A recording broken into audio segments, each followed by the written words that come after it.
Hi, I'm Christina, and welcome to my podcast, Greatest Work, where we discuss the textual connections found within the Book of Mormon to the gathering of Israel and other topics to inspire you to participate in the greatest work on earth today. I'm so glad you're here. Let's get started. Today we'll be discussing Mosiah 18 to 24, where there are actually a fair number of references within the text to the gathering, and we'll also visualize them. Chapter 18, we see that these people make a covenant with God and they get baptized. So making covenants is part of the new and everlasting covenant.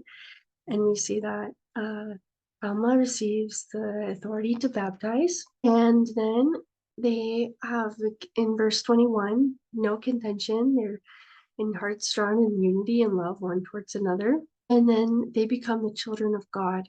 This is symbolic of entering into the covenant and being known as covenant children. And then the people, verse 18:25, they gather themselves together as oft as it were in their power, and they receive the grace of God. And then 32, they're still assembling themselves together. So all these are references to the gathering.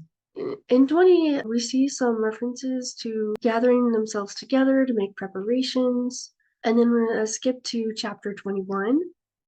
We see that they're gathering themselves together, crying to the Lord for deliverance, just as the children of Israel had cried for deliverance. And then again in chapter 21, we see that the people entered into covenants. It says they had entered into a covenant, verse 31, with God to serve him and keep his commandments.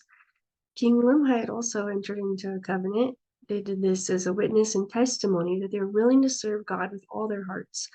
So this could be symbolic of the law of consecration. And now they gathered themselves together to escape from Lamanite bondage. 23, verse 19, it says they begin to prosper exceedingly in the land, and they call the land Helam. Verse 20, they multiply and prosper exceedingly in the land. This is also a symbol of the Abrahamic covenant because we see that when the Lord promised to Abraham that he would have numerous posterity, restored this covenant again with Nephi, and now again the people are prospering well. So this is symbolic that this covenant's in place and that the people are keeping their covenants.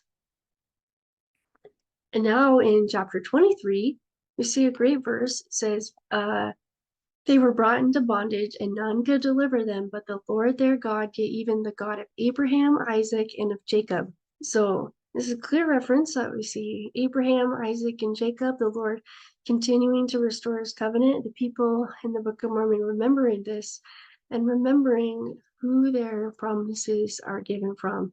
They're given from the Lord. And they cry unto the Lord that he would deliver them from bondage. And this is really powerful because they remember how their fathers were in captivity, and they know that the Lord has power to deliver them, and that he can soften the hearts of those who are in bondage, and he can deliver them just as he delivered their fathers. We see that the Lord does hear their cries in chapter 24, verse 13. He says, I know of the covenant which ye have made unto me, and I will covenant with my people and deliver them out of bondage. And I will do this who stand as witnesses of me hereafter. So we see the Lord knows the covenant. He remembers them and he will deliver them out of bondage. So then what happens? In verse 18, they gather their flocks together and the Lord does deliver them and they give thanks. And then the people of Alma come into the land of Zarahemla and they're received with joy. So we saw a lot of references here to gathering and covenants and deliverance, and you can check them out in this word cloud and on the app for network connections. And we'll see you next time. Thanks for watching.